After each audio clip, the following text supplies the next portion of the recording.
said, Prophet Muhammad said, the most perfect believers are the best in conduct, and the best of you are those who are best to their wives. It means that in Islam, they've always wanted the best for women. You treat women so well. Again, in Islam, your mother is so important. Paradise is beneath your mother's foot in Islam. There's another beautiful thing that Prophet Muhammad said when someone asked Prophet Muhammad, he said, a man came to Prophet Muhammad asking, Messenger of God, who among the people is the most worthy of my good company? The Prophet said, your mother. The man said, who else? The Prophet said, your mother. Your mother. Asked, then who else? Only then did Prophet Muhammad say, your father. So like the women are just so important. Ibumu, baru ayah.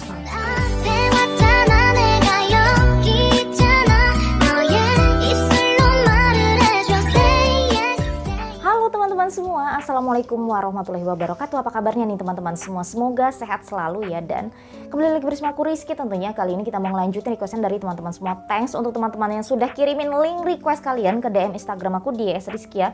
Kali ini ada video yang sangat menarik ya untuk kita bahas tentunya.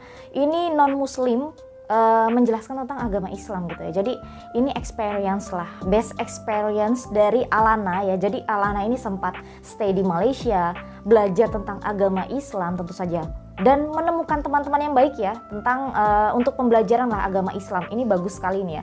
Jadi kali ini kita akan mendengarkan bagaimana penjelasan Alana tentang agama Islam menurut versinya Alana. Karena setelah mempelajari agama Islam, bertemu orang-orang yang baik, sahabat-sahabat yang baik gitu kan, mempelajari hal-hal mengenai Islam, Alana ini ingin menjelaskan lah bagaimana sejauh apa pengalaman Alana ini tentang agama Islam. Tertentunya ini kemarin di Malaysia ya Alana ini. Jadi mengeksplor lah tentang agama Islam seperti itu. Langsung aja kita nontonnya videonya. I'm going to explain how me, a current non-Muslim, understands Islam. For the last 3 years, I've been on a journey to explore and understand Islam. I studied Islamic studies for 1 term at university. I lived in the Muslim country of Malaysia, and I've questioned many of my Muslim friends about Islam. And I do want to say that this journey over the last 2 years has made me realize how misinformed and kind of uneducated non-Muslims in the West are about Islam. They can be quite judgmental, but Islam's a very beautiful religion, so let's understand why. As we all know, there is the Quran. The Quran is really like the guidance for Muslims. You can go to the Quran, you can read parts of the Quran if you're ever having a problem. How does the Quran advise you to address this problem? This is really the holy book and the fundamentals of Islam. Muslims also can refer to the Hadith. The Hadith is really, in simple words, the teaching and words from the Prophet Muhammad. He was sent here by Allah, the God, to really help Muslims on earth, guide them on how to do things correctly in accordance with Islam. So Muslims really look at both books, and both books are really seen as very vital when understanding Islam. One of the first things I ever learned about Islam is to preserve life at all costs. Now I thought this was such a beautiful thing. It's stuck in my head since day one learning about Islamic studies. Since going into my Islamic studies class, where my Islamic teacher was like, Anna, what are you doing here? As one of a minority of non-Muslims at my university, she was quite confused as to why I was in the class, but I just wanted to learn. And I remember one of her first things she ever taught me about Islam was preserve life at all costs. And that fundamentally does mean that if you have to bend some of the guidance from the Quran in order to preserve your life or others, then you can do so. Islam is built on 5 pillars, as my understanding. First of all, we have the Shahada. The Shahada is your profession of faith. And this goes by saying there is no God but God, and Muhammad the messenger of God. So you're really saying that there's only one God, Allah, and also his messenger that came to spread the word of Islam here on earth.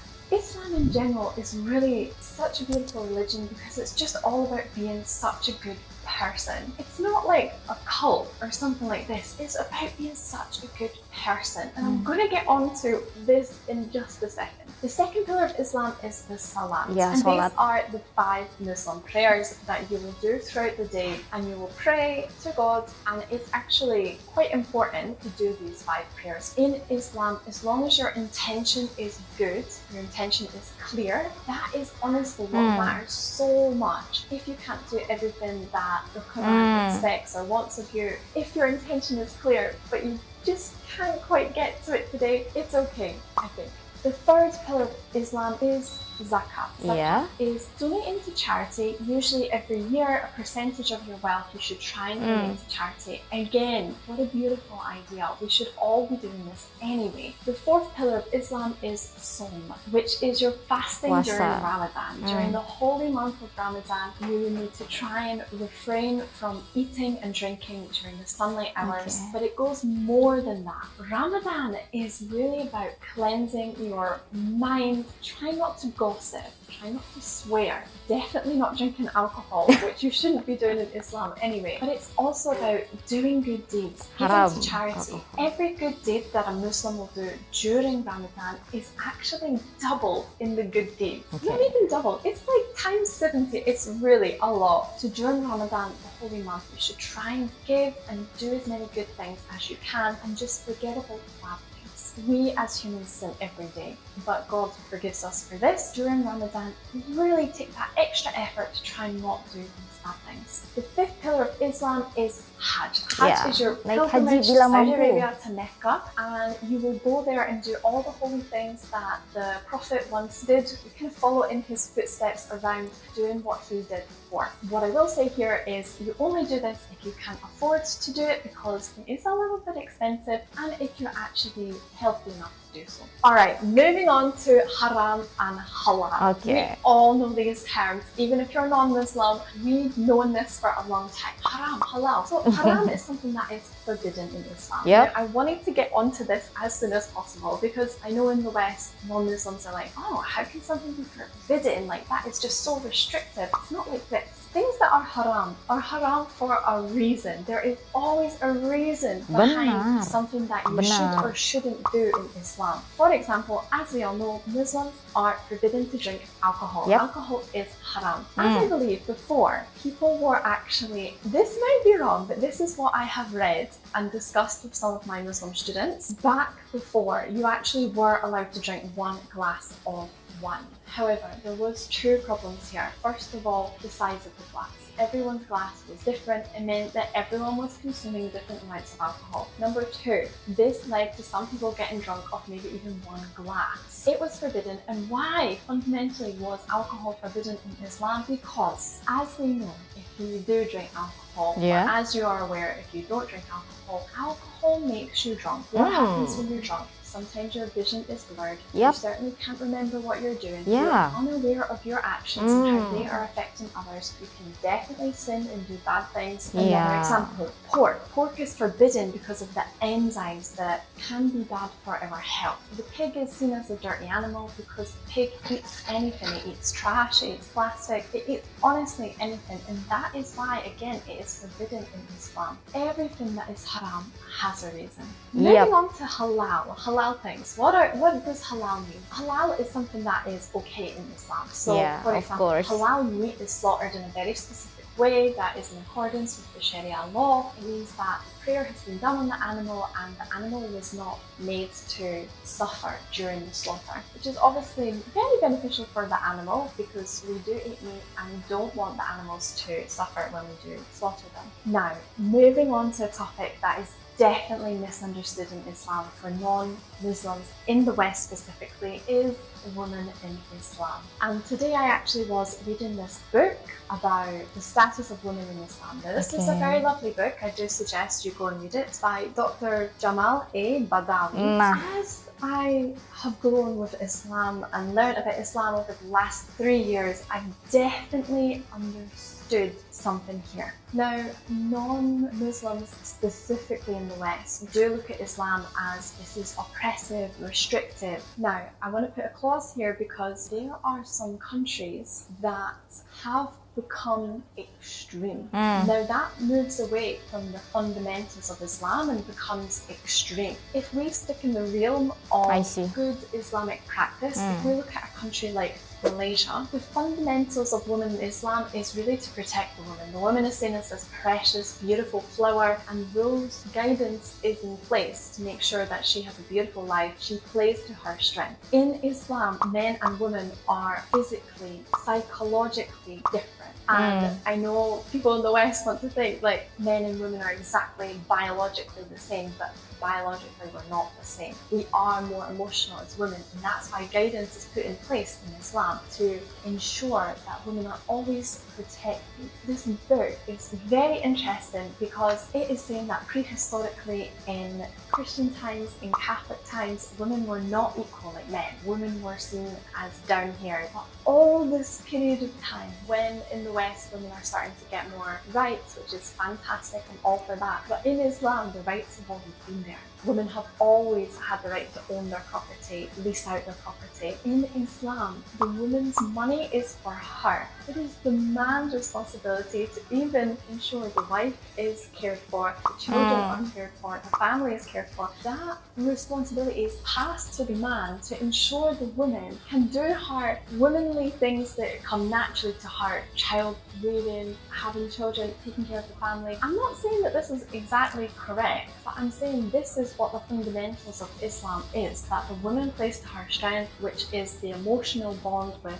children, raising the family. The man goes out, he provides, takes care of the family, and doesn't give that stress to the woman. Okay. That is honestly the fundamentals that I understand from Islam. And to me, I do think that's very beautiful. And if you are a woman who wants to have a family, if you marry into a Muslim family, if your partner is Muslim, he is going to want to take care of you so that you can take care of the children, if that's what you want. This book explains that Islam has never stopped women from having a job. It has been the case where if she needs to get a job, she can get one. But if she doesn't need to, she can choose not to have a job. That's what I understand. And I know sometimes that, again, people in the West might jump to conclusions with things about inheritance, because there are very interesting laws when it comes to inheritance when there is a daughter and a son. I don't know specifically, I would have to go and research more, but I know that oftentimes the male will get more money than the female. And of course we jump to conclusions and think this is so wrong, like that's ridiculous. But again, as I've explained, if the female is marrying into a Muslim household, the man is Muslim, he will be providing for her. Any money she earns, she keeps for herself. But the son will then have to provide for the wife and the children. So that's why he gets more. Again, I'm not saying this is right and wrong, this is just what I understand. And just on the topic of women in Islam, I just want to read one